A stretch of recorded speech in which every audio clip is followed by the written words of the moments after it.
নির্বাচনী প্রতিশ্রুতি বাস্তবায়নে যুদ্ধ শুরু হয়েছে বললেন প্রধানমন্ত্রী। গুম খুনের রাজনীতি থেকে বেরিয়ে নতুন দেশ গড়ার প্রত্যাশা। জ্বালানি খাত উন্নয়নের নামে হরিলুট করেছে আওয়ামী লীগ, অভিযোগ বিশেষজ্ঞদের। নবায়নযোগ্য কৃষি জ্বালানি তৈরিতে পদক্ষেপ নেওয়ার পরামর্শ। যুক্তরাষ্ট্রে হত্যাকাণ্ডের শিকার বৃষ্টির মরদেহ পারিবারিক কবরস্থানে দাফন। গাজীপুরে প্রবাসীর স্ত্রী সন্তান সহ 5 জনের গলাকাটা লাশ উদ্ধার। এবং শপথ নিলেন মুখ্যমন্ত্রী শুভেন্দু। অংশ নেন প্রধানমন্ত্রী নরেন্দ্র মোদী। পশ্চিমবঙ্গের রাজনীতিতে নতুন অধ্যায়ের শুরু।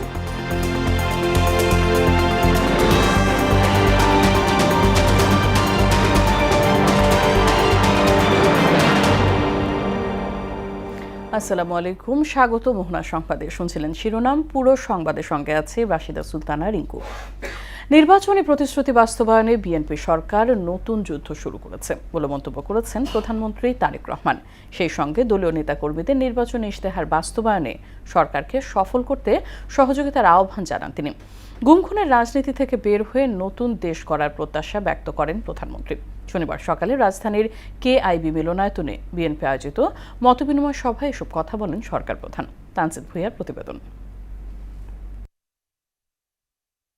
সবার আগে বাংলাদেশ স্লোগানকে ধারণ করে বিএনপি, যুবদল, স্বেচ্ছাসেবক দল ও ছাত্রদলের সঙ্গে মতবিনিময় সভায় অংশ নেন দলের চেয়ারম্যান ও প্রধানমন্ত্রী তারেক রহমান। শনিবার সকালে রাজধানীর ফার্মগেটে কৃষিবিদ ইনস্টিটিউট কেআইবি মিলনায়তনে বিএনপি আয়োজিত মতবিনিময় সভায় আরও উপস্থিত ছিলেন বিএনপির স্থায়ী কমিটির সিনিয়র সদস্যরা।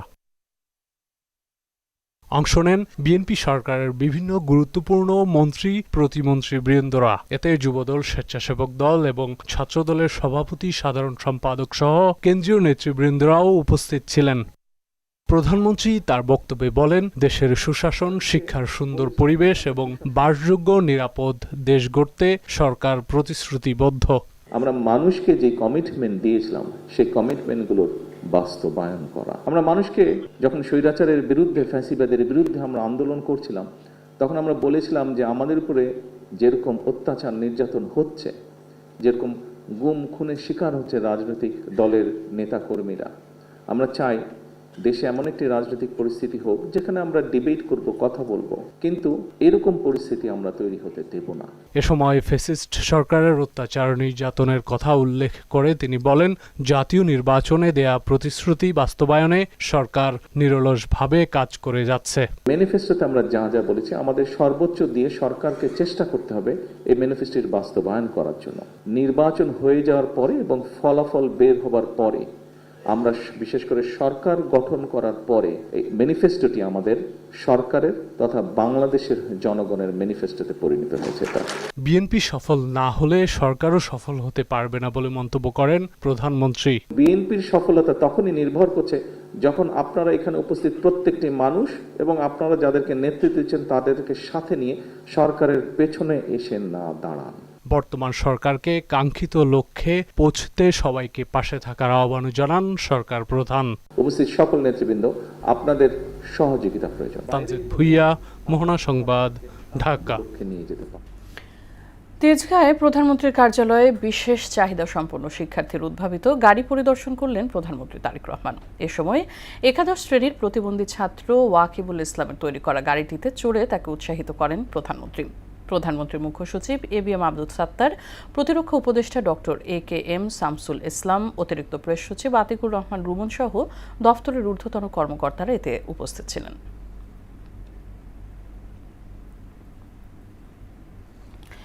ভারতের প্রতি সব দল ও ধর্মের মানুষের নিরাপত্তা নিশ্চিতের আহ্বান জানিয়েছেন জামাতের আমির ডাক্তার শফিকুর রহমান। বলেন, সীমান্ত হত্যা সহ পুশেন পর্যালোচনা করছে তারা।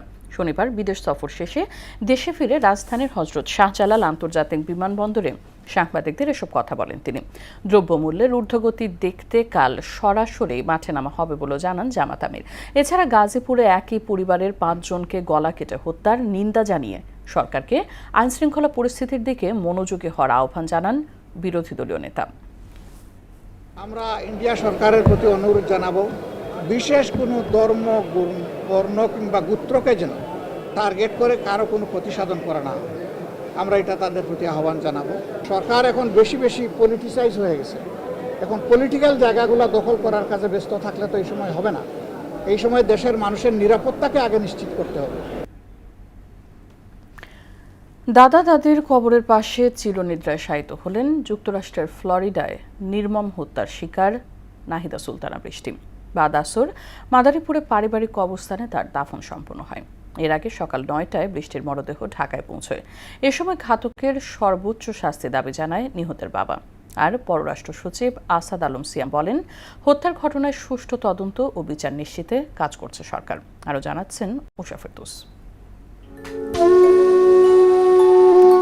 জামিল আহমেদ লিমনের পর যুক্তরাষ্ট্রের ফ্লোরিডায় নির্মম হত্যার শিকার পিএইচডি শিক্ষার্থী নাহিদা সুলতানা বৃষ্টির কফিনে মোড়ানো মরদেহ ফিরল ঢাকায়।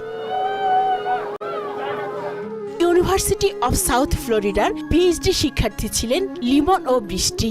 গত 16 এপ্রিল তাদের খোঁজ মিলছিল না।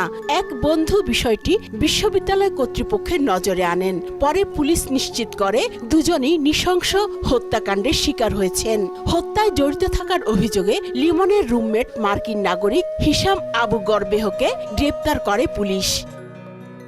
জামিল আহমেদ লিমনের মরদেহ গত 4 মে ঢাকায় পৌঁছায়। আর নাহিদা সুলতানা বৃষ্টির মরদেহ আসে শনিবার সকাল 9টার দিকে। মরদেহবাহী অ্যাম্বুলেন্স বিমানবন্দরের কার্গো ভিলেজে পৌঁছালে আবেগঘন পরিবেশ সৃষ্টি হয়। কান্নায় ভেঙে পড়েন পরিবারের সদস্য ও স্বজনরা।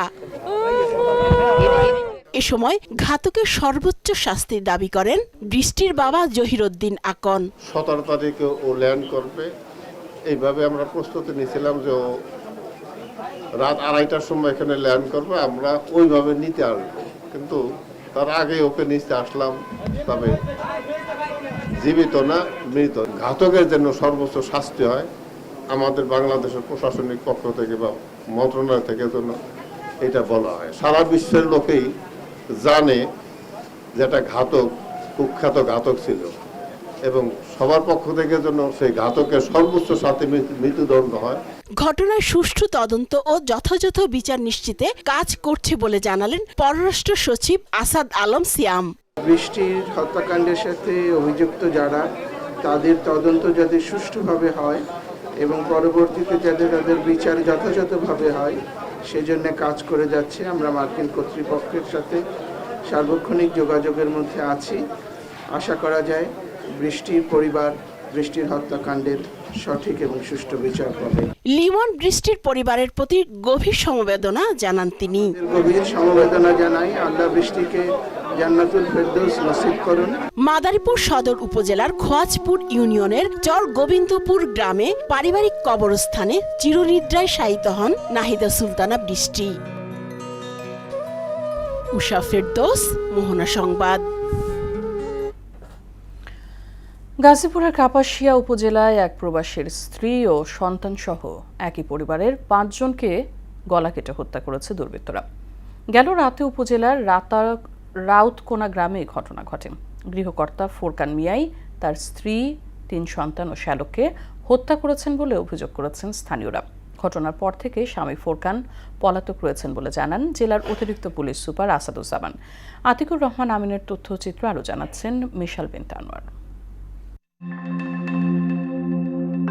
গাজীপুরের কাপাসিয়ায় একই পরিবারের 5 জনকে গলা কেটে হত্যা করেছে দুর্বৃত্তরা। ভোররাতে উপজেলার রাউতকোনা গ্রামে এই হত্যাকাণ্ডের ঘটনা ঘটে। নিহতরা হলেন রাউতকোনা গ্রামের প্রবাসী ফোরকান মিয়ার স্ত্রী, 3 সন্তান এবং শ্যালক। ঘটনার পর ফোরকান মিয়া পলাতক রয়েছেন।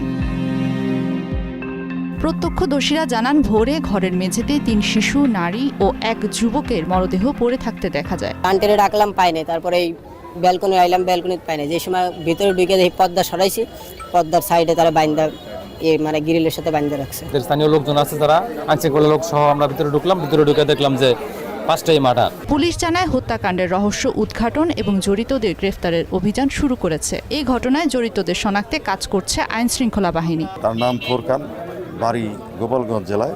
তিনি এখানে পরিবার নিয়ে ভাড়া থাকতেন এবং তার পরিবারের মধ্যে তার স্ত্রী এবং 3 সন্তান ছিল। তারা প্রত্যেকেই নিহত, আপনারা দেখতে পেরেছেন ইতিমধ্যে, এবং সাথে তার গ্রামের বাড়ি থেকে আসা তার শ্যালক রয়েছে, এই শ্যালকও নিহত। আর ঘটনার পর থেকেই ফোরকান পলাতক রয়েছে। এ কারণে আমরা ধারণা করছি যে এই ফোরকানই এই ঘটনা ঘটিয়ে পালিয়ে গেছে। এলাকায় আতঙ্ক ও শোকের ছায়া নেমে এসেছে। দায়ীদের শাস্তির দাবি জানিয়েছেন নিহতের স্বজন ও স্থানীয়রা। মিশাল বিনতে আনোয়ার, মোহনা সংবাদ। আওয়ামী লীগ সরকার জ্বালানি খাতে কোনো বিনিয়োগ করেনি বলে মন্তব্য করেছেন ক্যাবির জ্বালানি উপদেষ্টা অধ্যাপক এম শামসুল আলম। তার অভিযোগ, উন্নয়নের নাম করে ওই খাতে হরিণ লুট করা হয়েছে। সকালে সিআইপিজি আয়োজিত জ্বালানি সংকটের কারণ, প্রভাব এবং সমাধান শীর্ষক সেমিনারে তিনি এসব কথা বলেন। আর কৃষি ওয়েস্ট বায়োফিউল তৈরিতে বর্তমান সরকারকে পদক্ষেপ নেওয়ার পরামর্শ দেন জ্বালানি বিশেষজ্ঞরা। বিস্তারিত বিজন কুমারের রিপোর্টে। জ্বালানি সংকটের স্থায়ী সমাধান ও দুর্নীতিমুক্ত ব্যবস্থাপনা নিশ্চিতে সেমিনারের আয়োজন করে centre for inclusive policy and governance. এতে জ্বালানি সংকটের কারণ, প্রভাব এবং সমাধান নিয়ে আলোচনা করেন বিশেষজ্ঞরা। সামিট পর টাকা এখান থেকে মেরে কোনো ইচ্ছা করে তারা ইলেকট্রিক জেনারেট করেনি। ক্যাবির জ্বালানি উপদেষ্টা অধ্যাপক এম শামসুল আলম বলেন, আওয়ামী লীগ সরকার আমলে জ্বালানি খাতে কোনো উন্নয়ন হয়নি। দেশীয় খনিজের সম্ভাবনাকে কাজে না লাগিয়ে কেবল আমদানি নির্ভর হওয়ায় দেশ মহাসংকটে পড়েছে। আমরা টাকা দিলাম বছরে 1500 কোটি টাকা করে বছরে দিয়েছি, কম বেশি দিয়ে যাচ্ছে এখন পর্যন্ত। 2022 সালে যখন গণশুনানিতে আমরা তথ্য চাইলাম, সেখানে দেখলাম যে 65% টাকা আনস্পেন্ড হয়ে গেছে।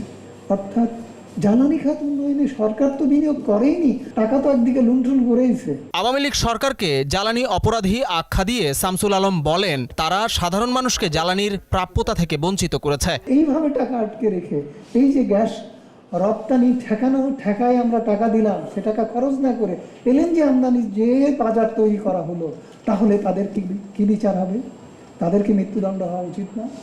তারা জ্বালানি অপরাধ হিসেবে অপরাধ করেছে, কিভাবে মানুষকে জ্বালানি অধিকার থেকে বঞ্চিত করা হয়েছে। অনুষ্ঠানে বিশেষজ্ঞরা বলেন, বর্তমান সংকট নিরসনে নবায়নযোগ্য জ্বালানির ওপরই বেশি গুরুত্ব দিতে হবে। এক্ষেত্রে সোলার প্যানেলের পাশাপাশি কৃষি ওয়েস্ট বিষয়েও ভাবতেও পারে বর্তমান সরকার। আমাদের নিজস্ব জ্বালানি আমরা তৈরি করতে পারিনি খুব বেশি এক্সপ্লোর করতে পারিনি। এই জায়গাটাতেই আমাদের বড় চ্যালেঞ্জ। আমি সোলার থেকে 30% নিই, তারপরে উইন্ড থেকে 10% নিই, এবং অন্যান্য রিনিউয়েবল যেগুলা, এই যে বললো বায়োগ্যাস, বায়োফিল, সব মিলে যত কিছু আছে, ওয়েস্ট টু এনার্জি, ওখান থেকে আরো 10% নেন, তাহলে আমার এখানে 80% হয়ে গেল। তাহলে আমাদের যা গ্যাস আছে, আছে, অল্প কিছু তেল দিয়ে হয়ে যায়। জ্বালানি খাতকে ঘিরে স্বল্প ও দীর্ঘমেয়াদী পরিকল্পনা গ্রহণের তাগিদও দেন জ্বালানি বিশেষজ্ঞরা। দিস ইজ অল সলিউশন, এগুলো কিন্তু সলিউশন। বিজন কুমার, মোহনা সংবাদ, ঢাকা। সংস্কার ও নতুন প্রযুক্তি সংযোজনের মাধ্যমে বন্ধ থাকা সব রাষ্ট্রায়ত্ত চিনিকল পর্যায়ক্রমে চালুর কথা জানিয়েছেন শিল্প ও বাণিজ্য মন্ত্রী খন্দকার আব্দুল মুক্তাদির। সকালে পঞ্চগড় সুগার মিল পরিদর্শনে গিয়ে তিনি বলেন, আখ চাষি, শ্রমিক এবং প্রতিষ্ঠানের দীর্ঘমেয়াদী লাভের বিষয়ে সর্বোচ্চ গুরুত্ব দিয়ে সিদ্ধান্ত নেওয়া হবে। এসব মিলকে বাংলাদেশের মানুষের সম্পদ উল্লেখ করে এগুলো কার্যকর ব্যবহার নিশ্চিতের প্রতিশ্রুতিও দেন মন্ত্রী। এর আগে ঠাকুরগাঁও বিসিক খাদ্য প্রক্রিয়াজাতকরণ শিল্পনগরী পরিদর্শন করেন তিনি। একটা প্রতিষ্ঠানের বয়স 50, 60, 70 বছর পার হয়ে গেছে। আমাদের লক্ষ্য হচ্ছে জুট মিল যতগুলি বন্ধ জুট মিল, যতগুলি বন্ধ টেক্সটাইল মিল, শিল্প মন্ত্রণালয়ের অধীনে যতগুলি বড় বড় কলকারখানা, প্রত্যেকটাকে আমরা চালু করব, এটি আমাদের লক্ষ্য। সেই চালু করতে গিয়ে বিভিন্ন কলাকৌশল নিতে হবে। কোনোটা হয়তো নতুন করে মেশিন সংযোজন করতে হবে, কোনোটার সংস্কার করতে হবে, কোনোটার এই যে আপনাদের মাথার উপরে যে চালের অবস্থা, এগুলির অনেকটার ক্ষেত্রে সেই সমস্ত সংস্কার করতে হবে। দেশে হাম পরিস্থিতির অবনতি অব্যাহত রয়েছে। গেল 24 ঘন্টায় হাম এবং হামের উপসর্গ নিয়ে আরও 9 শিশুর মৃত্যু হয়েছে। একই সময় নতুন করে হাম ও হামের উপসর্গ শনাক্ত হয় 1435 শিশুর। শনিবার স্বাস্থ্য অধিদপ্তরের হেলথ এমার্জেন্সি অপারেশন সেন্টার ও কন্ট্রোল রুম থেকে এই তথ্য জানানো হয়। হাম প্রাদুর্ভাবের কারণ অনুসন্ধানে তদন্ত হচ্ছে জানিয়েছেন স্বাস্থ্য সচিব কামরুজ্জামান চৌধুরী। তিনি জানান, ইউনিসেফ থেকে ভিটামিন এ ক্যাপসুল কেনা সহ 10 ধরনের টিকা আনা হবে। বাংলাদেশ মেডিকেল বিশ্ববিদ্যালয়ে হেলথ রিপোর্টার্স ফোরাম আয়োজিত গোলটেবিল আলোচনায় এসব কথা বলেন তিনি। হামের ভয়াবহতা আরও 1 মাস থাকবে জানিয়ে বর্তমান প্রেক্ষাপটকে জরুরি পরিস্থিতি ঘোষণা করে কার্যকর পদক্ষেপের দাবি জানান বিশেষজ্ঞরা। শামীমুজ্জামান চৌধুরীর রিপোর্ট।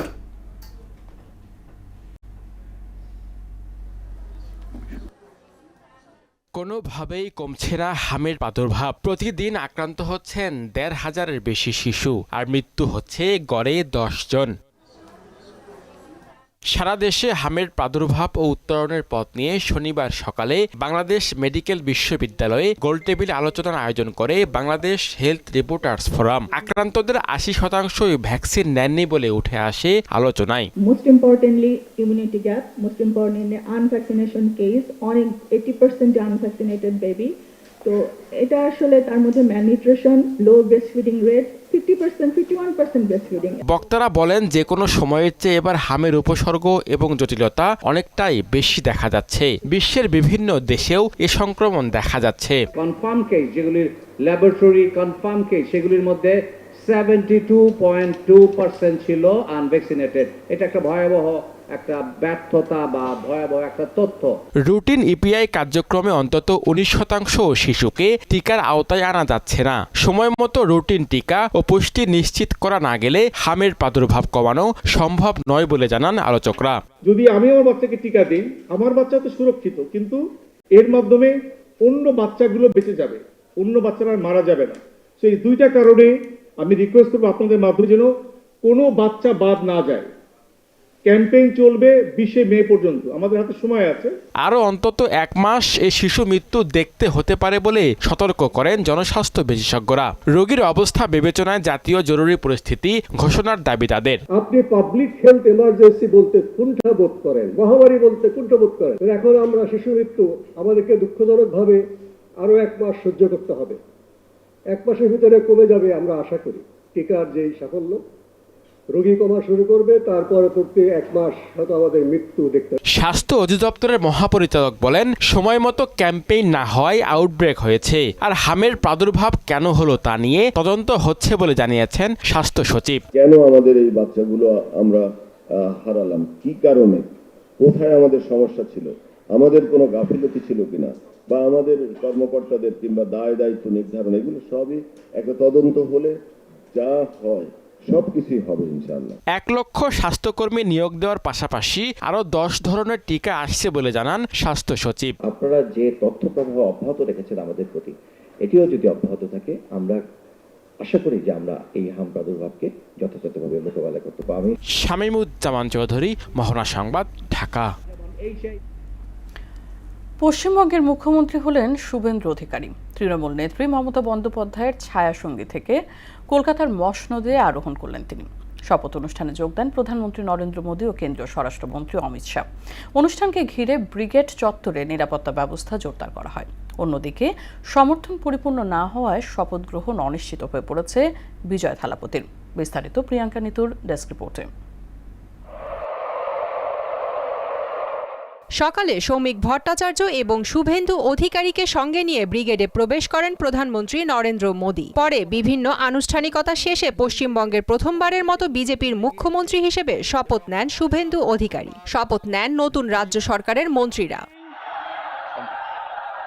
শুক্রবার রাজ্যের নতুন মুখ্যমন্ত্রী হিসেবে শুভেন্দু অধিকারীর নাম ঘোষণা করেছে বিজেপি। এ সময় কেন্দ্রীয় স্বরাষ্ট্রমন্ত্রী অমিত শাহ উপস্থিত ছিলেন। শপথ গ্রহণ ঘিরে বাড়তি নিরাপত্তা জোরদার করা হয় ব্রিগেড চত্বরে। অন্যদিকে প্রয়োজনীয় সংখ্যাগরিষ্ঠতা প্রমাণ করতে না পারায় শনিবার মুখ্যমন্ত্রী হিসেবে শপথ নিতে পারছেন না থালাপতি। 234 সদস্যের বিধানসভায় সরকার গঠনের জন্য প্রয়োজনীয় 118 জন বিধায়কের সমর্থন তিনি প্রমাণ করতে এখনো পারেননি। তবে নির্বাচনী সাফল্যের পরও সরকার গঠনের জন্য প্রয়োজনীয় সমর্থন জোগাড় করতে না পারায় এখন রাজনৈতিক অনিশ্চয়তায় পড়েছে দলটি। প্রিয়াঙ্কা নিতু, মোহনা সংবাদ। জিপিএ 5 পাওয়া শিক্ষা ব্যবস্থা থেকে বের হয়ে গুণগত কারিগরি শিক্ষার জন্য কারিকুলাম তৈরির কথা জানিয়েছেন শিক্ষামন্ত্রী ডক্টর আনম এহসানুল হক মিলন। তিনি বলেন, ক্লাসরুমের শিক্ষাকে গুরুত্ব দিতে হবে। শনিবার রাজধানীর মাতৃভাষা ইনস্টিটিউটে চীন বাংলাদেশের যৌথ আয়োজনে শিক্ষা সহায়তা চুক্তির সই অনুষ্ঠানে এসব কথা বলেন তিনি। চীনের মতো কারিগরি ও মানসম্মত শিক্ষায় গুরুত্ব দেওয়া হবে বলে জানান এহসানুল হক মিলন। আগের মতো পরীক্ষা জিপিএ প্লাস নিয়ে আমরা পড়ে থাকবো, এটা হতে পারে না। আজকের বিশ্বায়নের লেখাপড়ায় ওই জিপিএ প্লাসের গুরুত্ব তেমন একটি নেই। অতএব আমাদের লেখাপড়ার মডিউলকে আমাদের চেঞ্জ করতে হবে। তোমাদেরকে এমন শিক্ষায় নিয়ে যেতে হবে যেখানে উন্নত বিশ্বে প্রজেক্টের মধ্য দিয়ে ছোট শিশু থেকে বড় পর্যন্ত লেখাপড়া শেখানো হয়। জাতীয় স্বার্থ উন্নয়নকে অগ্রাধিকার দেয়াই নতুন সরকারের পররাষ্ট্রনীতির মূল লক্ষ্য বলে জানিয়েছেন প্রধানমন্ত্রীর পররাষ্ট্র বিষয়ক উপদেষ্টা হুমায়ুন কবির। বিকেলে রাজধানীর একটি হোটেলে আয়োজিত নীতি আলোচনায় এই তথ্য জানান তিনি। অতীতে বাংলাদেশের পররাষ্ট্রনীতি অনেক সময় প্রক্রিয়াশীল ছিল এবং একটি দেশের ওপর অতিরিক্ত নির্ভরশীল হয়ে পড়ায় কূটনৈতিক ভারসাম্য ক্ষতিগ্রস্ত হয়েছিল বলেও অভিযোগ করেন Humayun Kabir.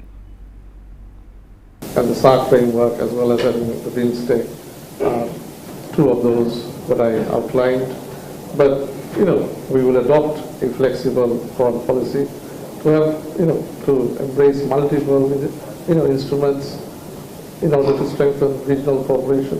Bangladesh is willing to consider and participate at. তরুণদের তামাক ব্যবহারে নিরুৎসাহিত করতে 2026-27 অর্থ বছরের বাজেটে তামাকজাত পণ্যের কার্যকর মূল্যবৃদ্ধির দাবিতে মানববন্ধন করেছে national heart foundation of Bangladesh. সকালে জাতীয় প্রেস ক্লাবের সামনে আয়োজিত এক মানববন্ধনে দেশের বিভিন্ন মেডিকেল কলেজের তরুণ চিকিৎসকরা অংশ নেয়। বক্তারা বলেন, দেশে তামাকজাত পণ্যের সহজলভ্যতা তরুণদের ধূমপানের দিকে আকৃষ্ট করছে।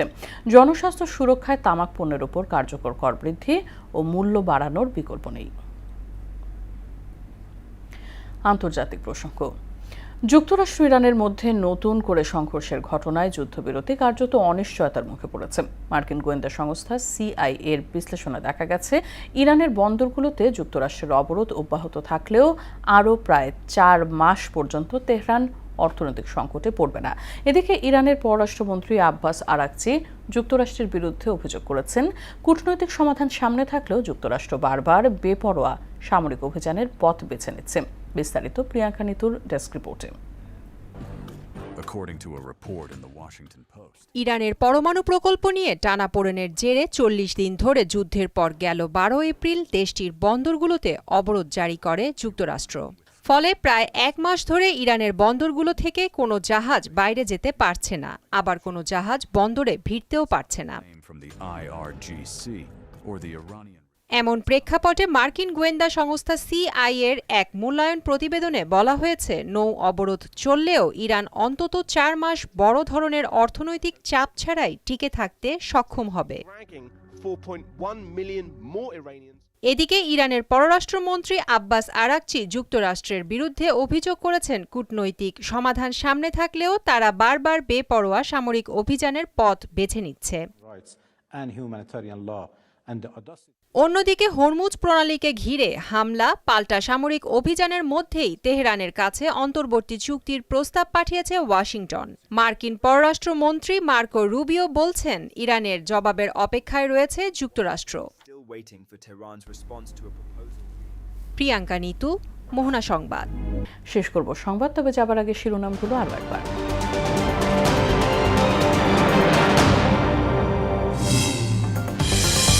নির্বাচনী প্রতিশ্রুতি বাস্তবায়নে যুদ্ধ শুরু হয়েছে বললেন প্রধানমন্ত্রী। গুম-খুনের রাজনীতি থেকে বেরিয়ে নতুন দেশ গড়ার প্রত্যাশা।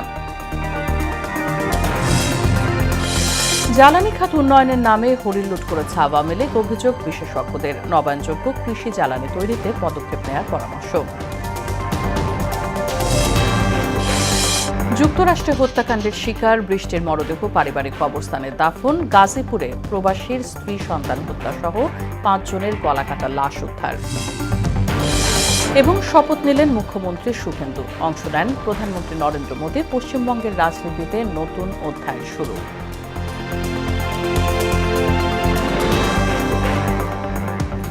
এই ছিল মোহনা সংবাদে। পরবর্তী সংবাদ রাত 9টায়। এর আগে সন্ধ্যা 7টায় দেখবেন সংবাদ এক নজরে। মোহনার সবশেষ খবর জানতে ভিজিট করুন www.mohana.tv। সংবাদ দেখতে পারেন ফেসবুক ও ইউটিউবে। সঙ্গে থাকার জন্য ধন্যবাদ সবাইকে।